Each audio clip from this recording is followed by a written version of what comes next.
Exposition, an LMC Experience original podcast.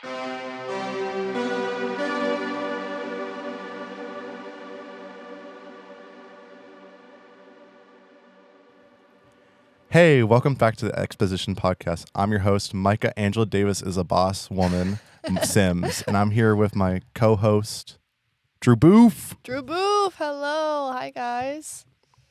And we have a very, very, very, very, very, very special guest who I hope doesn't fire me, which will be really awful. Rosa. Welcome to the podcast, Rosa. Welcome. Thank you. It's a pleasure to be here. We're so excited to talk to you today. And I'm excited, and I have no guarantees, but I don't think I'll fire you. Oh, no guarantees. You heard it here. No guarantees. You were here to hear first. Stay on your toes, am I going? All right, I got to be careful what I say here. All right. All right. As we had established as my boss, I look up to Rosa a lot. She's great. She's like one of the sweetest women I've ever met. And like, she has such a soft heart. I'm like, how are you in this job? Seriously. That's What so a ray of sweet. light you are. See, even Drew agrees with you. And she's not even hired by you. No, It's true. and you all can't see me, but my cheeks are probably blushing right now. That was such a lovely intro. I don't know that my kids will say that I'm as sweet as you say I am. Oh, my mom would say the same thing. Same. Who's listening too also. But so we want to get started in right now? Yeah, absolutely. Yeah. Awesome. So we ask, there's only one consistent question we always ask on this podcast, and that is where you started your college experience, and also like what was your major, and also possibly like where you went to for college. And you also went to graduate school as well, so also give us details about that. Please, Sure. Yeah. So I'll back up a bit and give you all my full name. My name is Rosa Armendariz, and I'm currently in the interim dean role for equity and inclusion here at LMC. And my story starts in Ventura County. I was born in Oxnard, California, and I grew up in a town called Camarillo. If you don't know Ventura County, it's north of LA, south of Santa Barbara, right along the 101. It's a beautiful area of our state, very agricultural. It used to be much more agricultural when I was growing up. Lots of strawberry fields, Oh. broccoli, cauliflower, onions, everything that you can grow in our lovely state. And it's also Dodger land.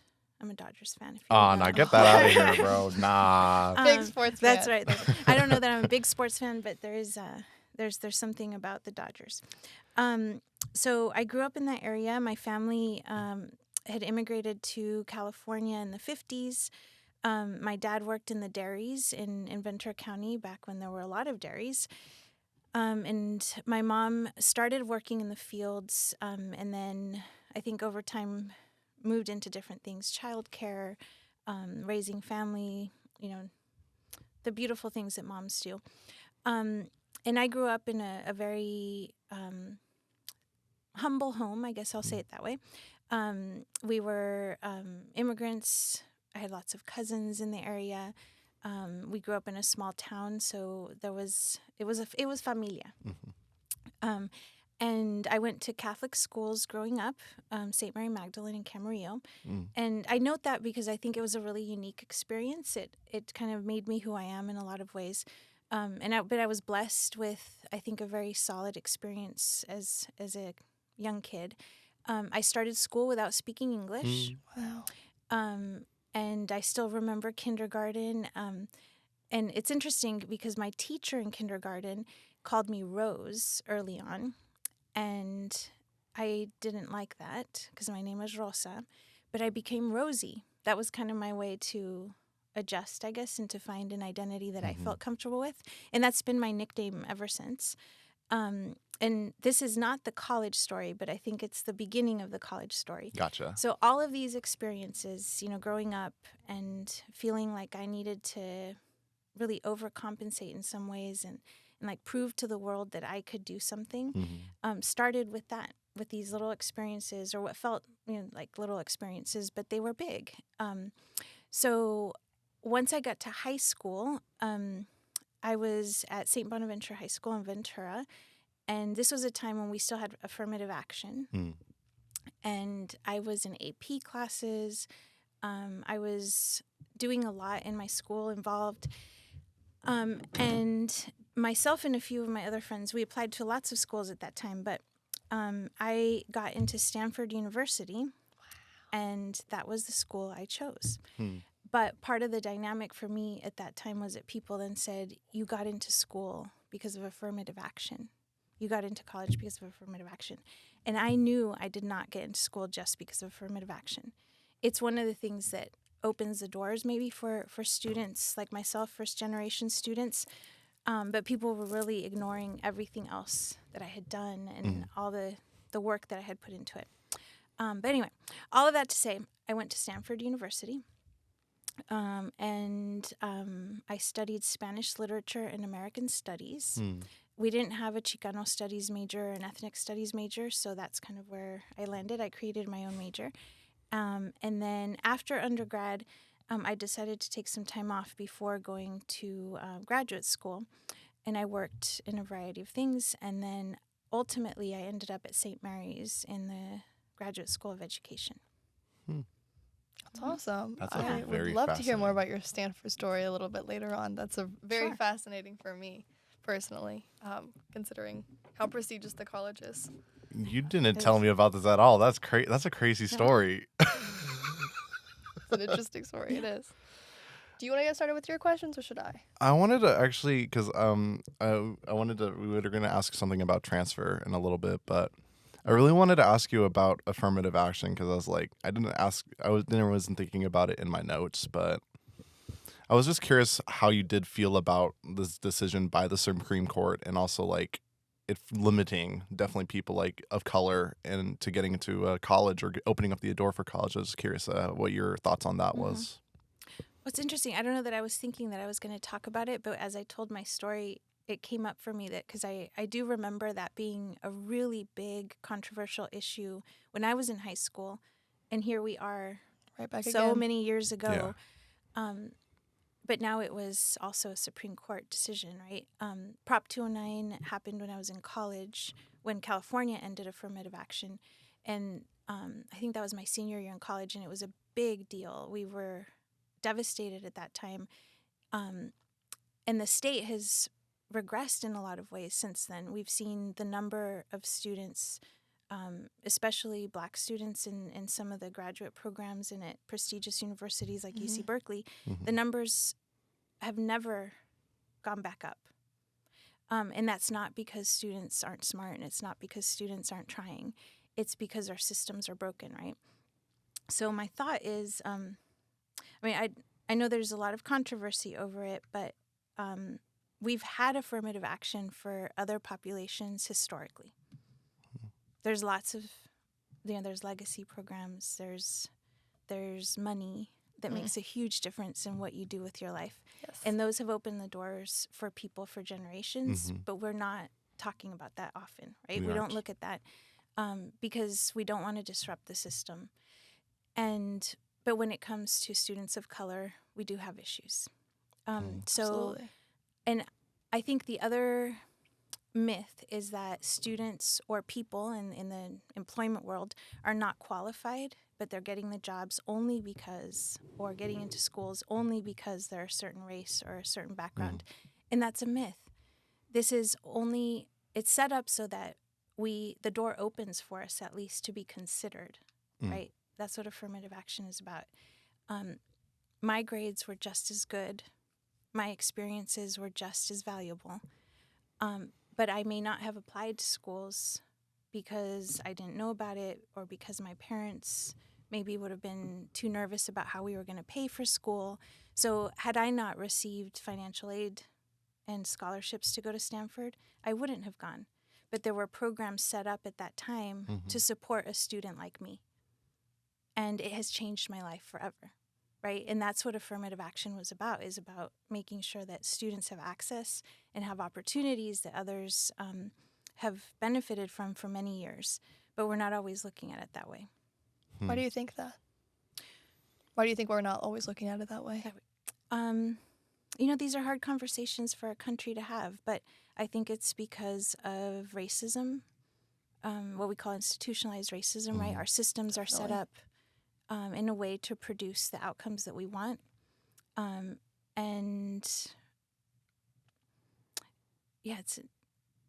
We're set up this way so that certain people aren't going to make it through as easily.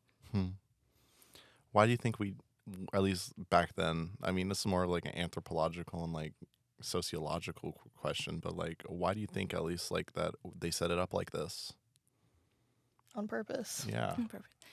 I mean, these are such deep conversations. Yeah. We're going to have a whole other course on colonization and how this all has happened, right? But I think our history has shown us that many of the countries that colonized, especially in this area of the world or in other parts, but these were countries that were trying to dominate and take over.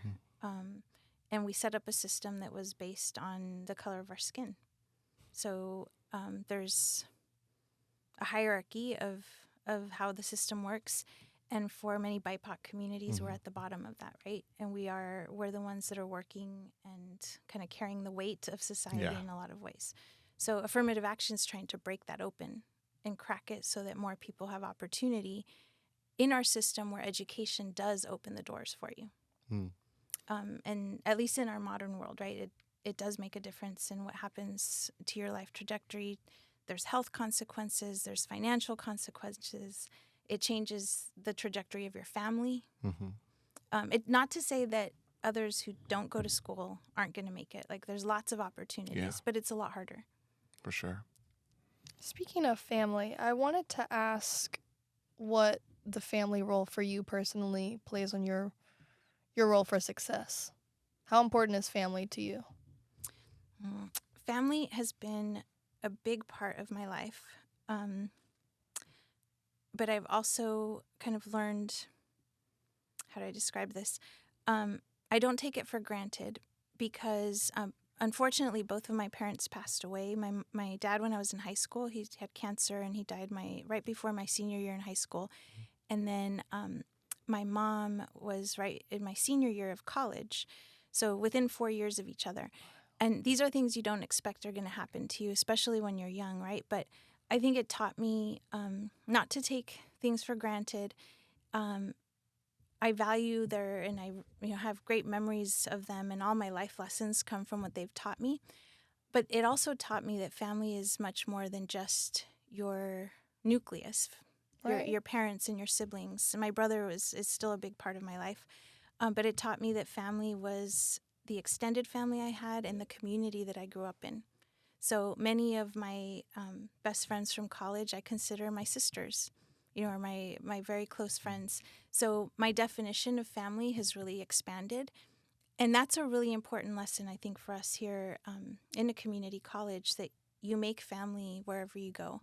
And sometimes it's rough, but there's people you're going to meet throughout your life that become part of that family and the support system. And I lean on that constantly. Absolutely. I also wholeheartedly agree with that sentiment.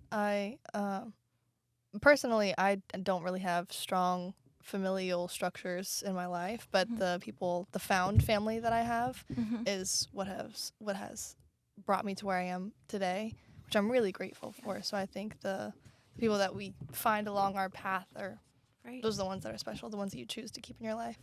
That's beautiful. I can't really say the same for me. I don't know, because I've always had it's just been me and my 3 siblings and my parents, right? It's like, I don't know, the found family that I have, I don't know, I feel isolated with them, but I don't know. You have a opinion, Drew? On family? We make community in different ways, yeah. I agree. I think the whole community aspect, you kind of have to open yourself up enough to get to the community point.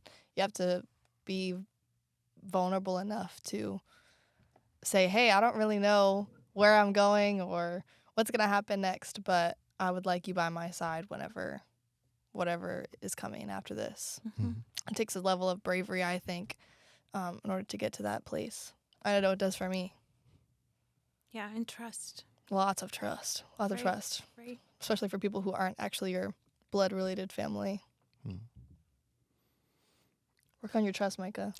Work on my trust? I Work don't on know. your I trust a little bit too many people because sometimes I just, I don't lock my car doors when I'm parked in my parking lot in front of my house. To be fair, though, okay, last semester I left not only my car unlocked, The car was running. Key in ignition for 3 hours. I was in my art class.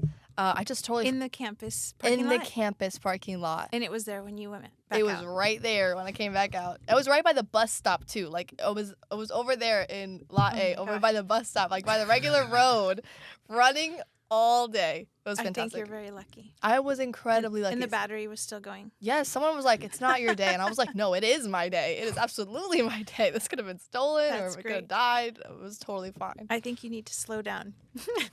I agree. You were running too fast that day. That's I usually am. I have a really big question for you. Okay. It's going to be, what's the difference between equity and equality? That's interesting. So, this again is another big hot topic. Yeah. But so when you think about equality, we think everybody gets the same slice of the pie, right? It's distributed equally across the board. And often we have thought of that as fairness in our country, right? It's been a very egalitarian kind of approach. Everybody gets what they need, and then you figure out from there. Equity is more of a different way to distribute based on your need. So the share of the pie might need to be a little bit bigger, or the proportion of it for somebody because they need a little bit more, or they're a little bit hungrier. Mm-hmm. And since I was thinking about pie, it made me think about appetite. But, so you're going to distribute resources or support or whatever it is in a way that meets the need of the individual or that community. Does that makes describe sense. it? I was just curious. And also, because you are the dean of the Equity and Inclusion Department, why is the inclusion part of that as also as well? Because you're obviously, or why is the Equity and Inclusion Department a thing here? I was just curious. Yeah. A lot of community colleges in the last 6 years, 8 years, have started to develop more offices of diversity, equity, inclusion, belonging. They have different names. Sometimes it's equity and student success. Because I think we've realized that we have to do something different for community college students in order to change the outcomes, right? We've been trying to improve success, as we say, for all students, but we've been maybe trying the same thing for a long time, and it hasn't always reaped the result that we want. So to your question, I think exactly is that we started to develop these offices or these roles in order to be more equity focused, to give people more of the support that they need to be successful and to be more thoughtful, intentional about what students need. And that's thinking about BIPOC students. It's thinking about the LGBTQ plus community, thinking about students who need other resources. And I don't know that we're doing it perfectly across the board, but we're trying, right? We're trying new things. At LMC, this role started, I think, in 2016, and I'm the third person in the role. And we've built now an office, which I think at the beginning it was just a staff person, maybe two, and we're looking at it from a variety of angles. One is about the work we're doing with students, and that's inspired by our student equity plan that we have to submit to the state every 2 to 4 years, depending on the requirements. We're looking at professional development and building campus community, and that's for everybody, all the employees and students, hopefully, so that we can be a stronger community and have stronger skills to do the work that we need to do. And then most recently, we've been talking a lot more about belonging. And it's not just about making people feel like they are included on campus, but it's really about do you feel like you belong at LMC? Do you find your home or your family, as we were talking about earlier? Here, do you have things that you connect with? Do you feel inspired when you're on campus? And I think we still have a lot of brainstorming and things to do, especially since we just came back from the pandemic. We've been saying recently, but it's been a bit now. As students are coming back, I think we're finding we need to do more to do that, right? Yeah. To connect. But hopefully it's been feeling like community for all of you. Absolutely. I remember a couple weeks ago when we had that big Latinx event. That was such a beautiful turnout, and it was a beautiful event. It was put on so amazingly. Everyone felt so happy, and it was just like a really welcoming environment. I think those kinds of events are the things that make a college a good college, and it was just something that warmed my heart. It made me really happy to see. Oh, that's wonderful to hear. And that means we have to do a shout out to the Latinx Club and the Puente Club and Yeah. Robert Delgado, who works in the Equity and Inclusion Office. Go, Robert. Student Robert. Life. Yes, go Robert. Because it was a fantastic event. There were about 260 people throughout the day, which I think As far as usual turnouts, that was really Fantastic. great. was fantastic. And we know that number because you had to submit a little ticket to get your lunch. Yeah. Remember the stamp cards? Yeah. So, and I think the majority of those were students. Employees might have been 20-ish. So that's a very good turnout. And I'm That's glad to hear the vibe felt good. Oh, it was great. That's We all incredible. talked about it afterwards too, as the employees, because I worked the event a little bit, and everyone had resounding, really good things to say about it. Yeah, that's wonderful. It was a great time. I love those kinds of events, though. Just talking about culture and your family and just a community event in general. I think that's always going to be really helpful to anybody who's feeling out of place at a college. Right. Also, I mean, I think the biggest part is getting them to go, and then once you have them there, you just kind of suck them in with that Right. that family and that culture, and then they're like, okay, I like it And we here. did it. Did you have a favorite part of the day? Oh, okay, let's see. Well, I did really enjoy the tabling. Like, I loved going around and seeing all of the different countries. I also like Gemma and like watching all of them just like geek about their own countries. It was Yeah. such a fun time. was Like great. they were saying all of these things about like the food, and they were giving like a history lesson, and it was like a crash course, and it was really interesting, and I really loved it. Everything about it was I just loved it. It was a That's great time. awesome. That warms my heart. And was that good. is what belonging is about. And that's what college is about for me. What I loved the most about the event was that it was student-led and student-run. Yeah. And my greatest memories of college were those kinds of events. We had a lot of creativity, and we had support. I used to be really involved with what's called El Centro Chicano. I think now it's called the El Centro Chicano en Latino. But the director there we had certain ritual events that we knew every year we did, but there was also a lot of leeway to do new things. And they would just say, what do you want to do? Develop a plan and run it and do it. So my greatest memory is running those events, getting, just totally fired up about the number of people that came and the energy around it. So when I see you all doing it, I feel like I'm doing my job. You definitely are. That for me is the equity work. Because what you're learning right now in college, running an event, doing a podcast, whatever it is, it seems simple to you right now maybe, but these are the skills that you're going to carry on into whatever you do next. When you transfer, when you're out in the work world, when you're with your family, this is what life is about. It's doing things like this and learning how to work with people and engaging them and hopefully feeling that passion inside your heart to do it, right? Absolutely, yeah. I think that is a big part of why I love doing this podcast is you get to talk to different people of different backgrounds, different stories, and you get to hear their stories. And Yeah. I love talking about or just listening to other people's lives and how they got here specifically, mostly because I also want to work on a college campus as a professor. So hearing people like their stories of how they, because obviously you guys didn't get here just poof magic. Like sometimes I think a lot of students like to think of their teachers as like, you're only a teacher, you've only been a teacher, and it's like sort of like a parasocial relationship. And then True.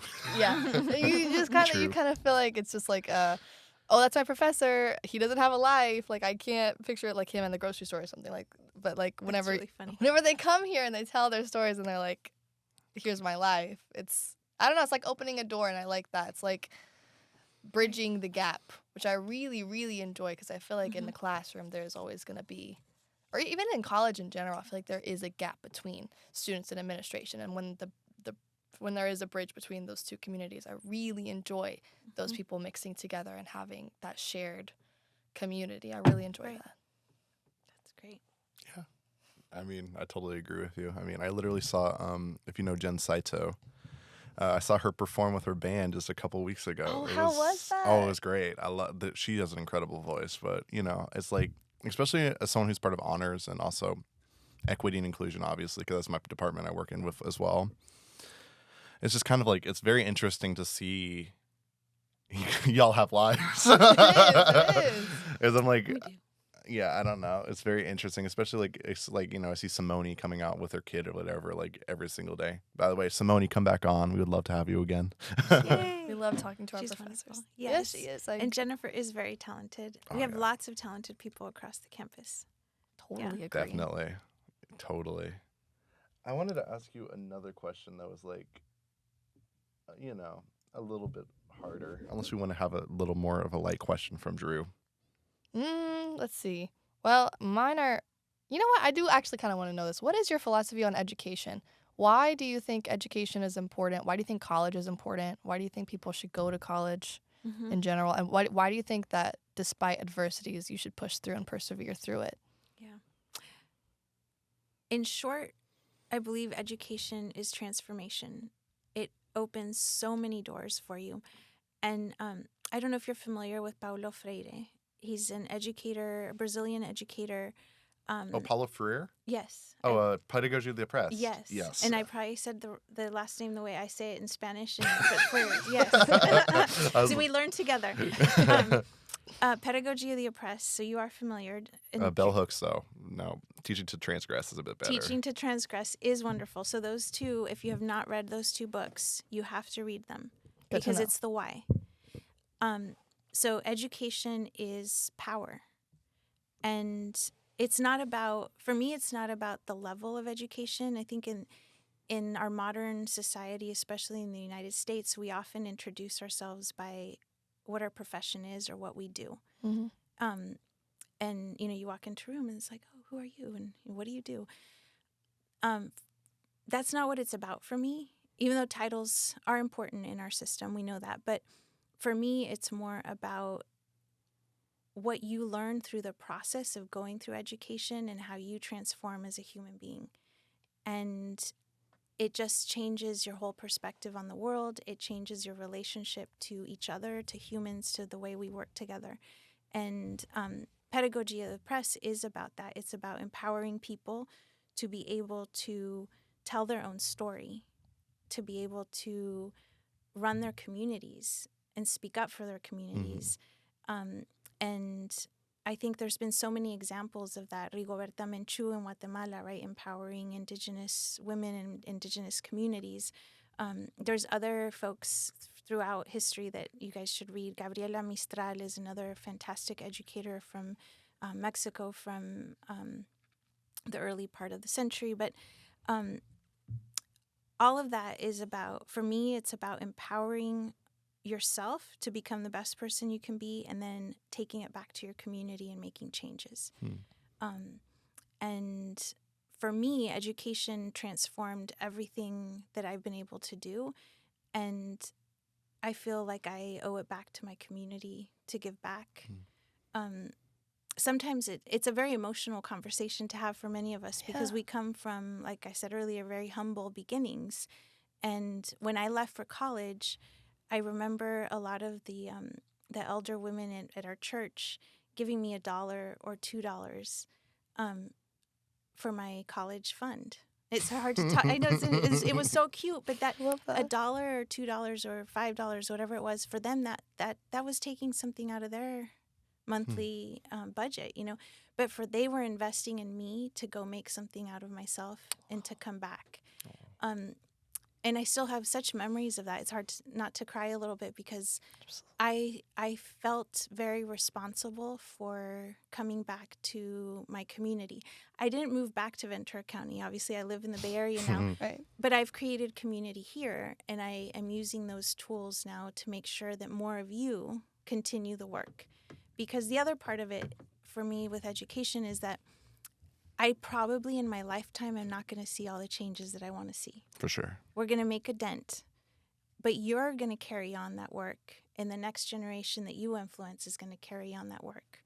And over time, we're going to make a difference. So that's what it means for me. And the titles are important. If you all want to get a doctorate, I highly encourage it. Yes, I know will you be want- getting a Both of doctorate. us. Yes, both of you Both do. of I know us. you do. That is important.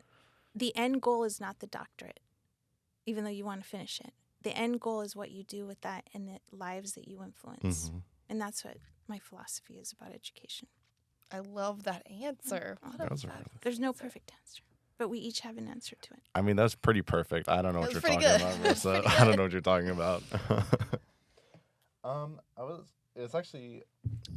It's actually kind of weirdly connected to this question. Okay. What is you and your department personally doing to what's it at least to help just put a dent into these boundaries into in the system that we have that's obviously racist and also classist and sexist. Very classist, I find. We're a very complex system. So there's layers to the work that we're doing. Some of it is the programming, like what you experienced last week, or was that last week? Yes, the kickoff of Latino Hispanic Yeah. Heritage Month.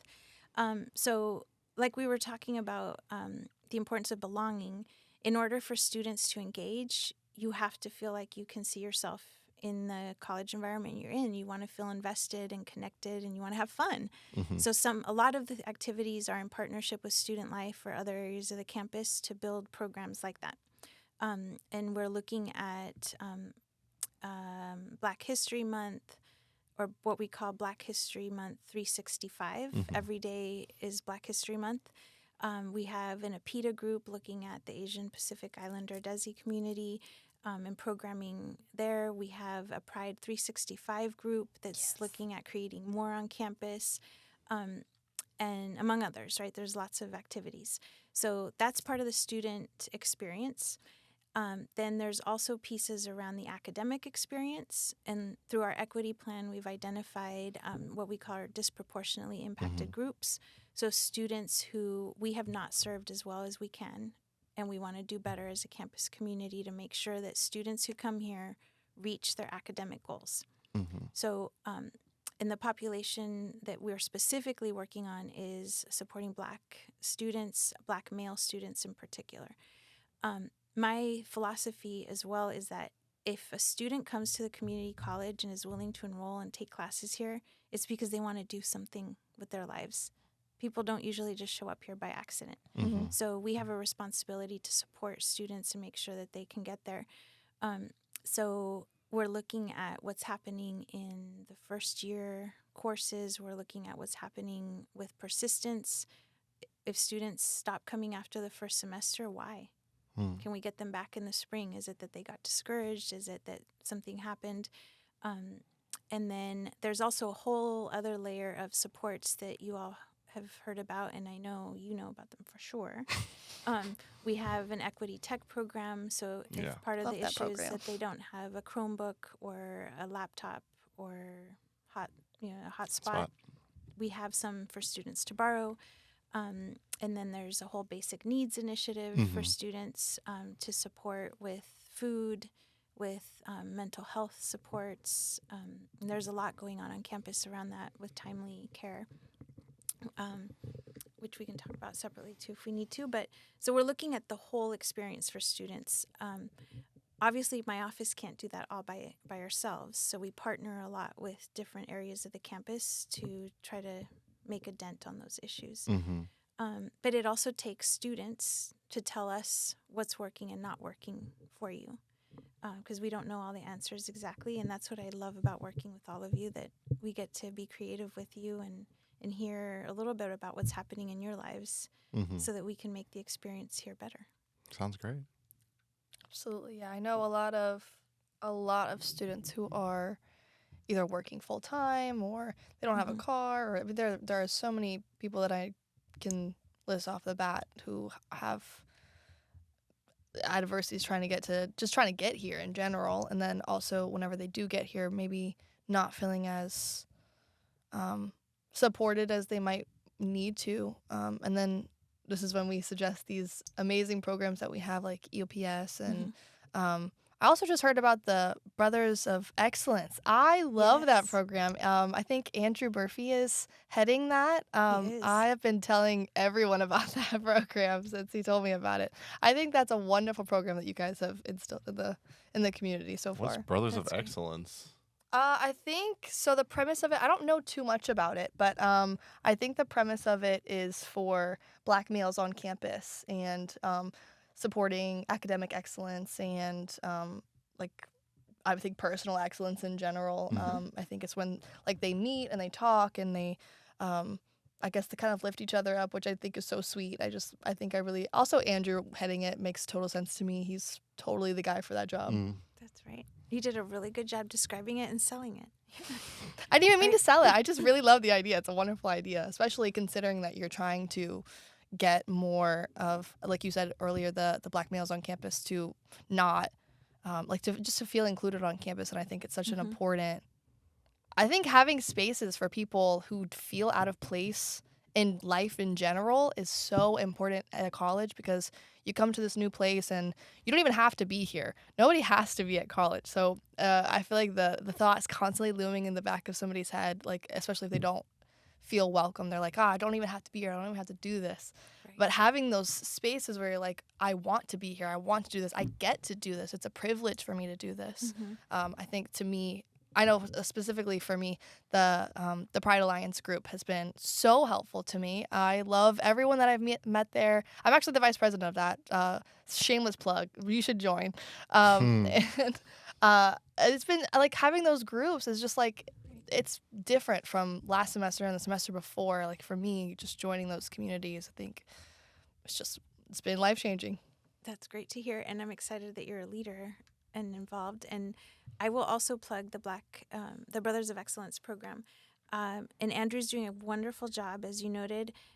We need more students to get involved too. So if folks are listening and are interested, Andrew works with EOPS as well. Yes.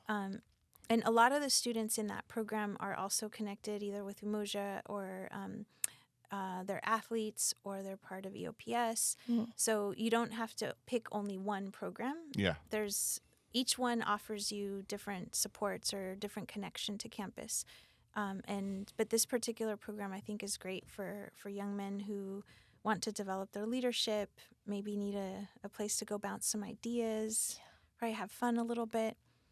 So hopefully it grows. And it is one of the programs that we're supporting through our student equity plan. It's a great example. Great. And I'm glad that you have found yourself in Pride Alliance. Yes, me too. Yeah. I love all the programs. I'm actually from the South, so coming from the South here is incredible difference. I could write essays on how insanely different the fact that there even is an equity and inclusion program here, and there's a whole department for it is unheard of where I'm from. What part of the South? Louisiana, really small town, Louisiana. Yep.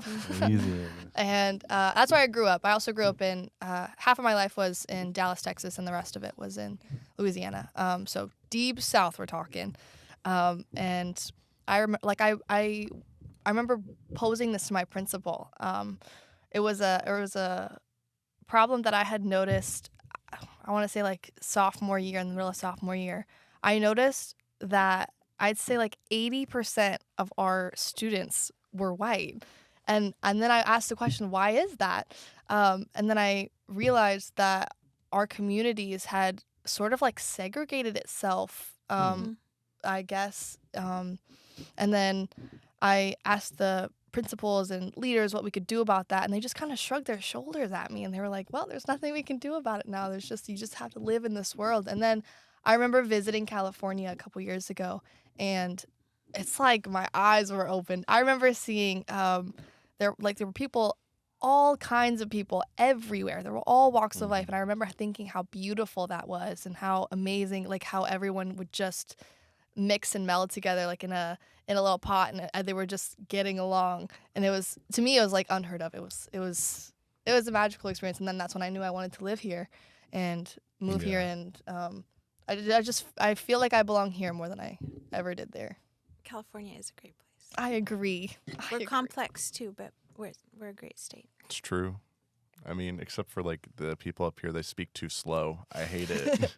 What are you think used so? to? I don't know, because like I've lived here my entire life, right? But like I see people like I just realized that like first off we have crappy drivers. Actually, no, I do. Actually, that's my only bone to pick. Yeah. We have awful drivers and they talk so slow. So you go like to New York and you're like da da da da da, and you hear like. That's really funny. I guess I'm just used to it. And they always say hella. It's always hella. That's very Bay Area. Yeah. I like it though. I like it. maybe it's my outsider perspective. I've only lived here for a year, but I'm really enjoying it so far. And also, I want to congratulate to my girl Drew Boo for getting her California residency. Yippee! Yay! Finally got it, so I don't have to pay out-of-state tuition anymore. That's wonderful. What great news that is for me. A year and a day. A year, yes, it's been. I had to fight with administration about that. Yeah, that was a good time though. I'm glad that I finally got my residency now. I want to ask you one final question, and then we'll start wrapping up. Okay. Because we're at the 40-minute mark, and we usually like to get these like around 45, 46 minutes. What are your goals with your department? Let me think. We've been brainstorming quite a bit. So I started in January. So I can't use I'm new as an excuse anymore, but I spent a lot of time last semester getting to know the campus, the players, kind of where we're at with things. And as I think you know, I used to work here before. Yes. So I know LMC, but it's the older version of LMC. Yeah. And I was at DVC for 6 years, and I just came back, right? So I kind of spent some time figuring out where we were with different things. And this semester, we're doing a lot of clear goal setting. Our first goal is to build a full team. So we have Robert Delgado, who many of you know, our Senior Program Coordinator for Equity and Inclusion. And we just hired a new team member, Justin Nogar, who's going to be, or is the Program Coordinator for Professional Development. Yay. So now that we have a team of 3, it feels like we can really take on more work. And then we have a team of great student leaders. Woo, woo. One of them here in the room. Oh, okay. I wonder Thank who it you. is. I wonder who it Yeah. is. So that first piece is just really solidifying our team and making sure that we're all on the same page. So hopefully we'll be able to do some more goal setting and like a retreat together. Well, that would be really Yeah. fun. That sounds like a good time.